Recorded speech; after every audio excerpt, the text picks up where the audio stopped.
Chapter 12. Darkness. Sidney Carton paused in the street, not quite decided where to go. "At Tellson's banking house at 9, he said, with a musing face. "Shall I do well in the meantime to show myself? I think so. It is best that these people should know there is such a man as I here. It is a sound precaution, and may be a necessary preparation. But care, let me think it out." Checking his steps, which had begun to tend towards an object, he took a turn or two in the already darkening street, and traced the thought in his mind to its possible consequences. His first impression was confirmed. "It is best," he said, finally resolved, "that these people should know there is such a man as I here." And he turned his face towards St. Anton. Defarge had described himself that day as the keeper of a wine shop in the St. Anton suburb.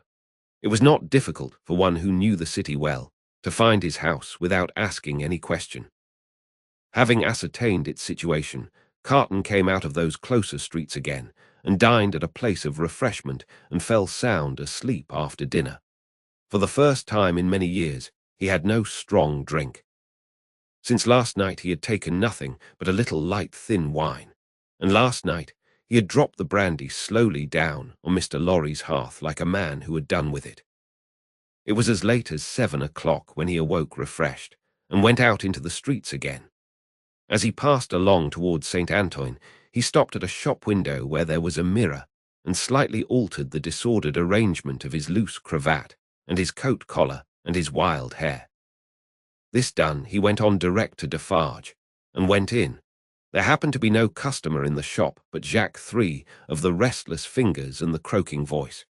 This man, whom he had seen upon the jury, stood drinking at the little counter, in conversation with the Defarges, man and wife.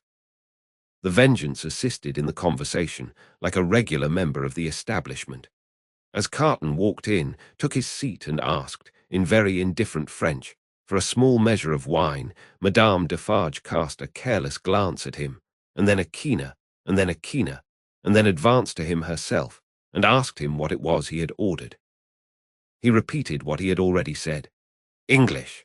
asked Madame Defarge, inquisitively raising her dark eyebrows.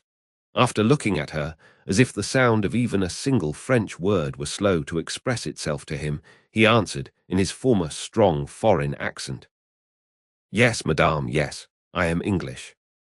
Madame Defarge returned to her counter to get the wine, and as he took up a Jacobin journal and feigned to pore over it, puzzling out its meaning, he heard her say, "I swear to you, like Evremond." Defarge brought him the wine, and gave him good evening. "How? Good evening."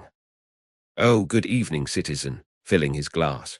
"Ah, and good wine, I drink to the Republic." Defarge went back to the counter and said, "Certainly, a little like." Madame sternly retorted, "I tell you a good deal like." Jacques III pacifically remarked, "He is so much in your mind, see you, madame." The amiable Vengeance added, with a laugh, "Yes, my faith." "And you are looking forward with so much pleasure to seeing him once more tomorrow."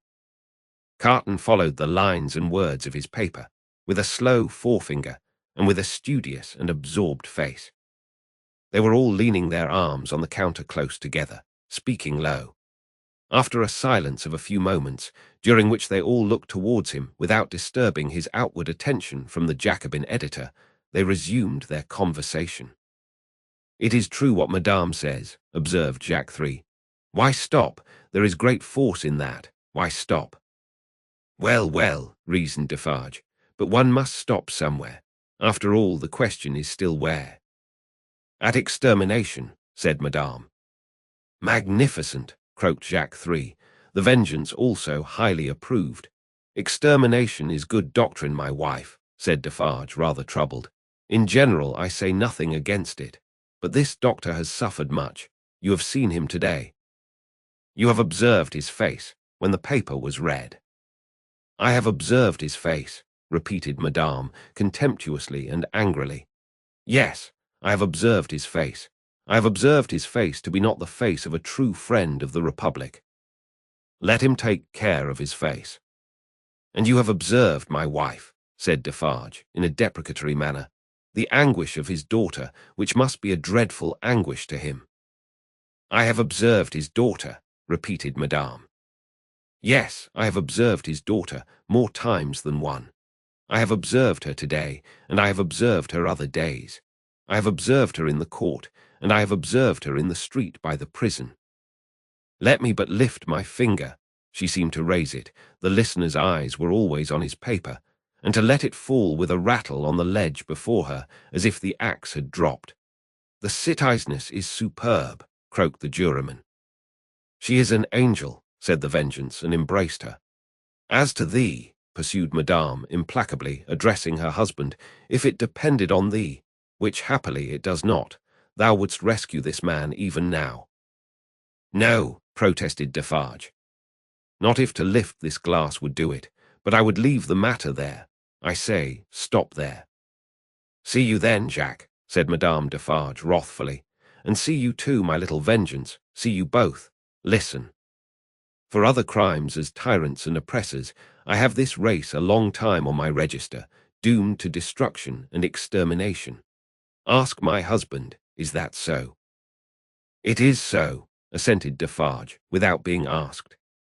"In the beginning of the great days, when the Bastille falls, he finds this paper of today, and he brings it home. And in the middle of the night, when this place is clear and shut, we read it, here on this spot, by the light of this lamp. Ask him, is that so?" "It is so," assented Defarge. "That night, I tell him, when the paper is read through, and the lamp is burnt out, and the day is gleaming in above those shutters and between those iron bars, that I have now a secret to communicate. Ask him, is that so?" "It is so," assented Defarge again. "I communicate to him that secret. I smite this bosom with these two hands as I smite it now, and I tell him, Defarge, I was brought up among the fishermen of the seashore, and that peasant family so injured by the two Evremond brothers, as that Bastille paper describes, is my family. Defarge, that sister of the mortally wounded boy upon the ground, was my sister, that husband was my sister's husband, that unborn child was their child, that brother was my brother, that father was my father, those dead are my dead, and that summons to answer for those things descends to me. Ask him, is that so?" "It is so," assented Defarge once more. "Then tell wind and fire where to stop," returned Madame, "but don't tell me." Both her hearers derived a horrible enjoyment from the deadly nature of her wrath. The listener could feel how white she was, without seeing her, and both highly commended it. Defarge, a weak minority, interposed a few words for the memory of the compassionate wife of the Marquis, but only elicited from his own wife a repetition of her last reply. "Tell the wind and the fire where to stop." "Not me." Customers entered, and the group was broken up. The English customer paid for what he had, perplexedly counted his change, and asked, as a stranger, to be directed towards the National Palace. Madame Defarge took him to the door and put her arm on his, in pointing out the road. The English customer was not without his reflections then, that it might be a good deed to seize that arm, lift it, and strike under it sharp and deep. But he went his way, and was soon swallowed up in the shadow of the prison wall. At the appointed hour, he emerged from it to present himself in Mr. Lorry's room again, where he found the old gentleman walking to and fro in restless anxiety. He said he had been with Lucy until just now, and had only left her for a few minutes, to come and keep his appointment. Her father had not been seen since he quitted the banking-house towards 4 o'clock. She had some faint hopes that his mediation might save Charles, but they were very slight. He had been more than 5 hours gone. Where could he be? Mr. Lorry waited until 10. But Dr. Manette not returning, and he being unwilling to leave Lucy any longer, it was arranged that he should go back to her and come to the banking-house again at midnight. In the meanwhile, Carton would wait alone by the fire for the doctor. He waited, and the clock struck 12, but Dr. Manette did not come back. Mr. Lorry returned, and found no tidings of him, and brought none. Where could he be? They were discussing this question, and were almost building up some weak structure of hope on his prolonged absence, when they heard him on the stairs. The instant he entered the room, it was plain that all was lost. Whether he had really been to anyone, or whether he had been all that time traversing the streets, was never known. As he stood staring at them, they asked him no question, for his face told them everything. "I cannot find it," said he, "and I must have it. Where is it?" His head and throat were bare, and as he spoke with a helpless look straying all around, he took his coat off and let it drop on the floor. "Where is my bench? I have been looking everywhere for my bench, and I can't find it. What have they done with my work? Time presses. I must finish those shoes." They looked at one another, and their hearts died within them. "Come, come," said he, in a whimpering, miserable way. "Let me get to work. Give me my work." Receiving no answer, he tore his hair and beat his feet upon the ground like a distracted child. "Don't torture a poor forlorn wretch," he implored them with a dreadful cry, "but give me my work. What is to become of us if those shoes are not done tonight?" Lost, utterly lost.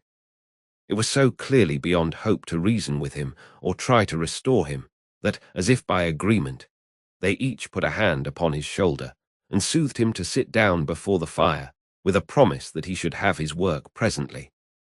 He sank into the chair and brooded over the embers and shed tears, as if all that had happened since the garret time were a momentary fancy or a dream. Mr. Lorry saw him shrink into the exact figure that Defarge had had in keeping. Affected and impressed with terror as they both were by this spectacle of ruin, it was not a time to yield to such emotions. His lonely daughter, bereft of her final hope and reliance, appealed to them both too strongly. Again, as if by agreement, they looked at one another with one meaning in their faces. Carton was the first to speak. "The last chance is gone. It was not much. Yes, he had better be taken to her. But before you go, will you, for a moment, steadily attend to me? Don't ask me why I make the stipulations I am going to make, and exact the promise I am going to exact. I have a reason, a good one." "I do not doubt it," answered Mr. Lorry. "Say on." The figure in the chair between them was all the time monotonously rocking itself to and fro, and moaning. They spoke in such a tone as they would have used if they had been watching by a sick bed in the night. Carton stooped to pick up the coat, which lay almost entangling his feet. As he did so, a small case in which the doctor was accustomed to carry the lists of his day's duties fell lightly on the floor. Carton took it up, and there was a folded paper in it. "We should look at this," he said, "Mr." Lorry nodded his consent. He opened it and exclaimed, "Thank God." "What is it?" asked Mr. Lorry eagerly. "A moment, let me speak of it in its place. First," he put his hand in his coat and took another paper from it. "That is the certificate which enables me to pass out of this city. Look at it, you see, Sidney Carton, an Englishman." Mr. Lorry held it open in his hand, gazing in his earnest face. "Keep it for me until tomorrow. I shall see him tomorrow, you remember, and I had better not take it into the prison." "Why not?" "I don't know. I prefer not to do so. Now, take this paper that Dr. Manette has carried about him. It is a similar certificate, enabling him and his daughter and her child, at any time, to pass the barrier and the frontier. You see. Yes. Perhaps he obtained it as his last and utmost precaution against evil yesterday. When is it dated? But no matter, don't stay to look. Put it up carefully with mine and your own. Now, observe. I never doubted until within this hour or two that he had or could have such a paper. It is good until recalled, but it may be soon recalled, and I have reason to think will be. They are not in danger. They are in great danger. They are in danger of denunciation by Madame Defarge. I know it from her own lips. I have overheard words of that woman, tonight, which have presented their danger to me in strong colours. I have lost no time, and since then I have seen the spy. He confirms me. He knows that a wood sawyer living by the prison wall is under the control of the Defarges, and has been rehearsed by Madame Defarge as to his having seen her. He never mentioned Lucy's name, making signs and signals to prisoners. It is easy to foresee that the pretense will be the common one, a prison plot, and that it will involve her life, and perhaps her child's, and perhaps her father's, for both have been seen with her at that place. Don't look so horrified. You will save them all. Heaven grant I may, Carton, but how? I am going to tell you how. It will depend on you, and it could depend on no better man. This new denunciation will certainly not take place until after tomorrow. Probably not until 2 or 3 days afterwards, more probably a week afterwards. You know, it is a capital crime to mourn for or sympathize with a victim of the guillotine. She and her father would unquestionably be guilty of this crime, and this woman, the inveteracy of whose pursuit cannot be described, would wait to add that strength to her case and make herself doubly sure. You follow me.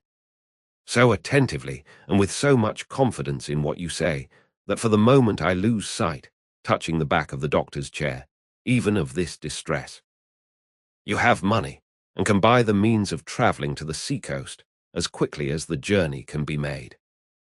Your preparations have been completed for some days to return to England. Early tomorrow have your horses ready, so that they may be in starting trim at 2 o'clock in the afternoon. It shall be done. His manner was so fervent and inspiring that Mr. Lorry caught the flame and was as quick as youth. You are a noble heart. Did I say we could depend upon no better man? Tell her tonight what you know of her danger as involving her child and her father. Dwell upon that, for she would lay her own fair head beside her husband's cheerfully. He faltered for an instant, then went on as before. For the sake of her child and her father, press upon her the necessity of leaving Paris, with them and you, at that hour. Tell her that it was her husband's last arrangement. Tell her that more depends upon it than she dare believe or hope. You think that her father, even in this sad state, will submit himself to her, do you not? I am sure of it. I thought so. Quietly and steadily have all these arrangements made in the courtyard here, even to the taking of your own seat in the carriage. The moment I come to you, take me in and drive away. I understand that I wait for you under all circumstances. You have my certificate in your hand with the rest, you know, and will reserve my place. Wait for nothing but to have my place occupied, and then for England. Why then, said Mr. Lorry, grasping his eager but so firm and steady hand, it does not all depend on one old man, but I shall have a young and ardent man at my side. By the help of heaven you shall. Promise me solemnly that nothing will influence you to alter the course on which we now stand, pledged to one another. Nothing, Carton. Remember these words tomorrow. Change the course or delay in it for any reason, and no life can possibly be saved, and many lives must inevitably be sacrificed. I will remember them. I hope to do my part faithfully. And I hope to do mine. Now goodbye. Though he said it with a grave smile of earnestness, and though he even put the old man's hand to his lips, he did not part from him then. He helped him so far to arouse the rocking figure before the dying embers, as to get a cloak and hat put upon it, and to tempt it forth to find where the bench and work were hidden that it still moaningly besought to have. He walked on the other side of it, and protected it to the courtyard of the house where the afflicted heart, so happy in the memorable time when he had revealed his own desolate heart to it, outwatched the awful night. He entered the courtyard and remained there for a few moments alone, looking up at the light in the window of her room. Before he went away, he breathed a blessing towards it and a farewell.